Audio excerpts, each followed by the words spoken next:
Banka Europiane për Ndërtim dhe Zhvillim ka publikuar një raport në lidhje me mënyrën se si Shqipëria dhe vendet e Ballkanit Perëndimor po e përdorin inteligjencën artificiale, pra bëhet fjalë për bizneset dhe thuhet në raport që Shqipëria është sërish prapas bashkë me vendet e Ballkanit krahasuar me vendet e zhvilluara, por megjithatë po bëhet progres. Ne mëngjesisht do diskutojmë me zotin Erman Merdenika, inxhinier i bioteknologjisë dhe robotikës. Përshëndetje, mirë se erdhët. Përshëndetje dhe kënaqësi që jam pranë jush, si gjithmonë në Skam TV për këto tematika shumë interesante në lidhje me teknologjinë, me inteligjencën artificiale që aktualisht është kryefjalë globale. Patjetër, është kryefjala. Po inovacionet e reja shfaqen dita ditës, domethënë edhe ne që jemi teknologjisë, domethënë të sektorit të IT-s, të bioinxhinierisë etj, edhe ne na bëjnë domethënë deri diku na çudisin domethënë, por që me këtë hap ecën teknologjia. Patjetër mendoj që është një epokë shumë e arrirë, pra më duket aktualisht sikur ne, domethënë, jetojmë në një dimension tjetër. Pra nuk jemi mua më duket faktikisht, po e them edhe për trajt batute pak, sikur jetojmë në një botë metaverse, me gjithë të reja më të fundit video. Metaversa pati vitën parë një boom të jashtëzakonshëm, por megjithatë duket sikur është lënë disi në ares projekti gjigant i Metës. Të rikthehemi tek çështja e inteligjencës artificiale dhe bizneseve shqiptare. Në çfarë stadi janë bizneset tona në lidhje me përqafimin e inteligjencës artificiale dhe çfarë do të thotë për to përdorimi i kësaj teknologjie që kanë përshtypjen zgjidh shumë punë, por duhet të dish si ta përdorësh? Patjetër, kjo është gjëja kryesore. Tani, duke pasur parasysh faktikisht që ne shikojmë një zhvillim masiv të teknologjisë në çdo sektor, sepse ndërhyrja e inteligjencës artificiale është një koncept që përfshin në zhvillimin masiv në çdo sektor të teknologjisë, domethënë. Fillimisht kjo kuptohet pikërisht pra pikun e saj e ka në vendet të cilët kanë kapital, pra si në Shtetet e Bashkuara, akset globale, domethënë perëndimi, gjithashtu edhe Kina, Korea e Jugut, Japonia etj, por që unë mendoj që dhe Shqipëria deri diku po ecën mirë me zhvillimin, domethënë me zhvillimin. Ne nuk jemi pikërisht pra vend që prodhojmë, pra nuk jemi vend prodhues, ne jemi vend aplikues të teknologjisë, të inteligjencës artificiale, të sistemeve të ndryshme, domethënë.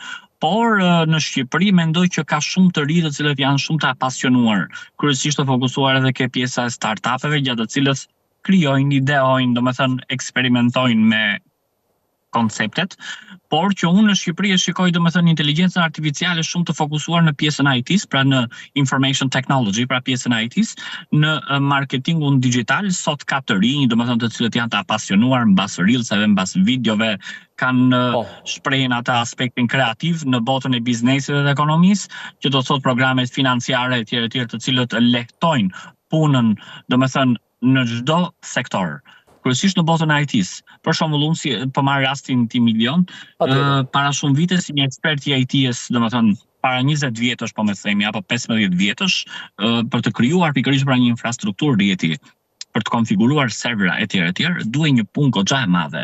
Dhe ishte ai skepticizmi, po jo shiko, duhet ky server, duhet konfigurojmë këtë siç është tek, domethënë po e bëjmë më tepër interaktive. Por sot me zhvillimin e softwareve, me zhvillimin domethënë e koncepteve të informatikës, aplikimin e AI-s në botën e IT-s, sot janë thjeshtuar gjërat. Patjetër. Pra duket sikur për mua, domethënë që jam, apo për ne që jemi teknologjisë, inteligjenca artificiale është një instrument shumë beneficiar, është shumë i rëndësishëm, domethënë sepse lehton punën edhe produktiviteti është i madh. Patjetër. Erman, në këndvështrimin tuaj, ka një diferencë mes kompanive që drejtohen nga menaxherë të rinj dhe kompanive që drejtohen nga menaxherë relativisht të vjetër që nuk kanë shumë njohuri në lidhje me këtë risi. Pra, është individi që njëkohësisht përcakton edhe suksesin në lidhje me përdorimin e AI-s? Bërë një pyetje shumë të drejtë. Fakt, unë e shikoj më tepër këtë çështja e vizionit dhe eksperiencës. Sigurisht, nëse ne flasim pikërisht pra për domethënë në shkallën më të lartë të hierarkisë në një organizat, në një kompani etj, sigurisht një menaxher apo një drejtor i cili është well experienced, pra ka eksperiencë të mirë në një sektor të vetin, domethënë unë mendoj që është është më efektiv. Domethënë në raport me të rinj, të cilët pikërisht pra dakord mund të eksperimentojnë, por nëse i mungon eksperienca, domethënë eksperienca e punës, eksperienca e të ushtruarit profesionit, eksperienca në menaxhim, sigurisht që çedon. Pra gjithmonë mbetem në pjesë e asaj që domethënë s'tek e vjetër, Po. në sensin që kanë më shumë vizion, kanë më shumë eksperiencë, por që aspekti kryesor është ke përdorimi i teknologjisë dhe inteligjencës artificiale. Se ne shikojmë për shembull pikërisht pra është, si mund të themi, është si një cik me dy presa, kemi të bëjmë pikërisht pra me menaxher të ri, me individ të cilët nuk kanë eksperiencën 20 vjeçare për shembull të vjetërve, të profesionistëve apo të drejtorëve apo të tjerëve, por që shikojnë që eksperimentojnë dhe janë njohë shumë të mirë të instrumentit ai. Që do thotë pikërisht pra dinë si ta përdorin në mënyrë korrekte etj etj. Kjo është ajo fakti që deri diku mund të jenë domethënë efektiv, por sigurisht eksperienca individuale është shumë e rëndësishme. Domethënë sepse e di patjetër vizioni është kryesor. Nëse kemi të bëjmë me një person i cili është vizionar, i cili e thën shqip u punon truri, e bëjmë edhe çik për batut këtë. Po patjetër. U punon truri për inovacion, atëherë sigurisht domethënë gjërat ecin ndryshe. Duke pasur para e ndërthurur kjo me eksperiencën që ka. Se për shembull, nëse unë për shembull fjala vjen, jam një inxhinier fizikant, gjatë të cilës përfshihet eksperienca në sektorin e IT-s, edhe në bioinxhinieri. Tani mund të dalë një njeri, por nëse nuk ka eksperiencën 20 vjeçare time për shembull, se aplikon duhet shumë kohë. Patjetër duhet shumë kohë që të familiarizohet me elektronikën, me teknologjinë, me mikrokontrollerat etj etj. Kjo është, pra mund të jenë një shumë të mirë teknologjisë, por është çështja se sa vizion dhe eksperiencë kanë. Nëse në një kompani apo në një korporat kemi një ndërthurje të shëndetshme midis një stafi me eksperiencë të mirë dhe të rinjve të apasionuar dhe inovator, atëherë unë mendoj që feedbacku dhe produktiviteti është madhor. Në qartë. Pra nëse alternohen në një mënyrë, nuk po them në një mënyrë sa më interesante këto të dyja, atëherë kemi të bëjmë një produktivitet. Inteligjenca artificiale faktikisht është një koncept që ka krijuar dhe domethënë në rast parë thjeshton punët, edhe për këto të cilët nuk kanë eksperiencën, e ka thjeshtuar procedurën se si mund të procesojnë një lexim online etj etj.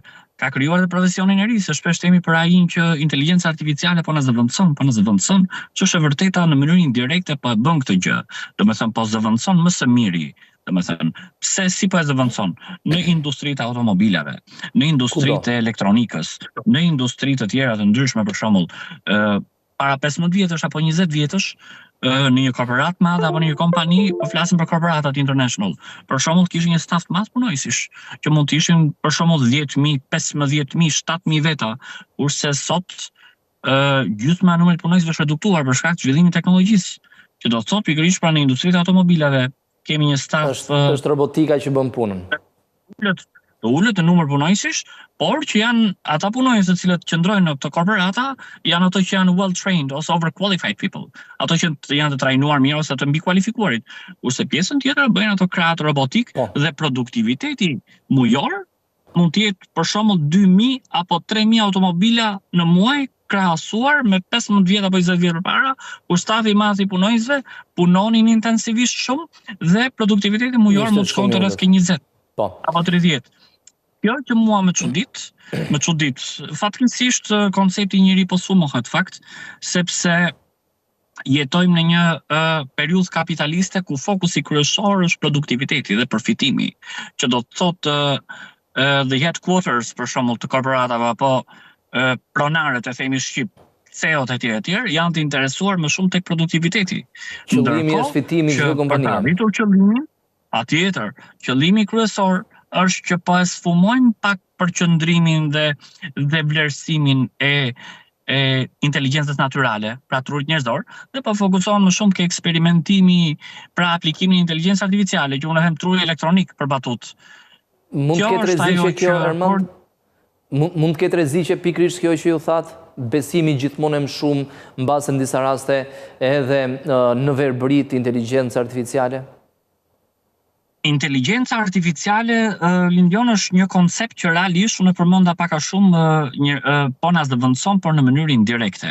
Pra, po dalin koncepte të reja, gjatë të cilës po spumojnë, po zëvendëson gradualisht inteligjencën natyrale, por gjithmonë në një korporat apo në një kompani do qëndroj më i miri apo më të mirët.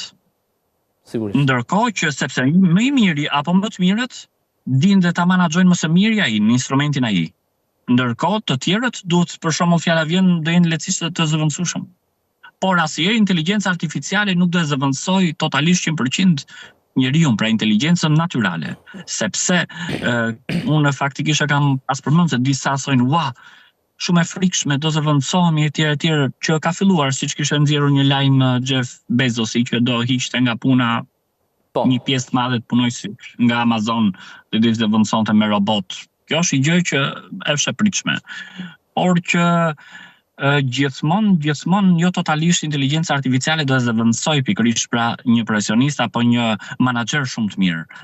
Dhe ne inteligjenca artificiale na ka vënë në konkurrencë me vetveten, që do të thotë që të jemi të pazëvendësueshëm, do të thotë që të trajnohemi gjithnjë më shumë, të kualifikohemi gjithnjë më shumë, ta të bëjmë patjetër dhe të jemi sa më efektiv. Ky është domethënë koncepti, se asnjëherë AI nuk do të zëvendësojë inteligjencën natyrale, sepse inteligjenca artificiale nuk funksionon në mënyrë autonome. Pra, që t'i bëj gjërat vet, duhet të jemi ne që t'i japim komandën ose t'i japim komandën që të fillojë të procesojë. Po. Ndërkohë, Erman, mendoni se të rikthehemi në vendin ton, ka një diferencë mes kompanive të mëdha dhe atyre të vogla dhe të mesme mbi mënyrën se si e përdorin inteligjencën artificiale, sepse shumë kuptojnë që të përdorësh inteligjencën artificiale, mjafton të pyesësh një chatbot, por aplikimi i saj ka mbështypjen që ka dimensione shumë më të mëdha. Patjetër, shumë e drejtë. Një klauzor shumë interesante kjo, në fakt këto chatboxet ose po e themi ChatGPT-ja. ChatGPT-ja. Që është me përhapur. Unë përdor një aplikacion shumë interesant tjetër të Microsoft që është Copilot. Është kthyer domethënë si shoku im i ngushtë digital.